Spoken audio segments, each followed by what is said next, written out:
the regional elections just don't interest anybody. I mean, there were these interviews showing French people being asked, what do your regions do? And the regions do some important things, like they run the middle schools, they take care of roads, they run the fire departments. This stuff is not sexy.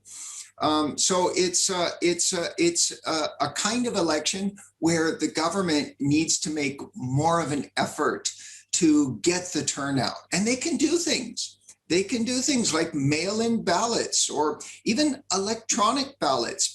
Everybody after COVID, like this moment with me now, we're able to use our computers to communicate with one another. And instead, they kind of require people to go in and fill out in person a paper ballot. Young people voted more than older people. It's bizarre. But if they made the effort to make this a digital election, I think regional participation would increase noticeably. Douglas, is the economy an issue at all? I mean, clearly France had a difficult 2020 like all other European countries, but they are expected to rebound. I think 5.4% is the number that's been penciled in by a lot of the economists here.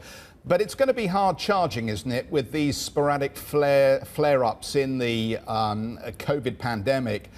Is it coming up as an issue for the voters at all?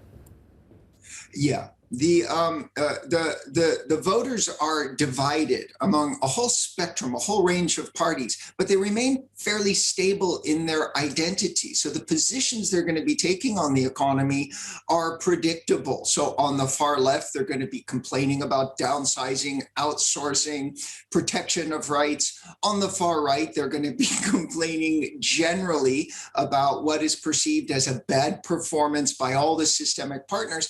And on the center right, which is the most interesting right now, on the center right, they've managed to break and define themselves as different from Macron's Les Républicains.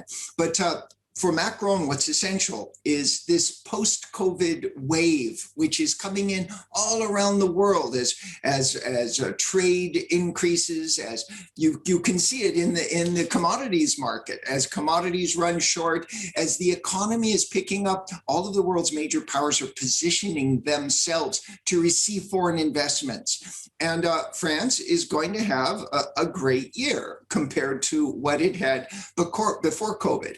But that's things picking up again.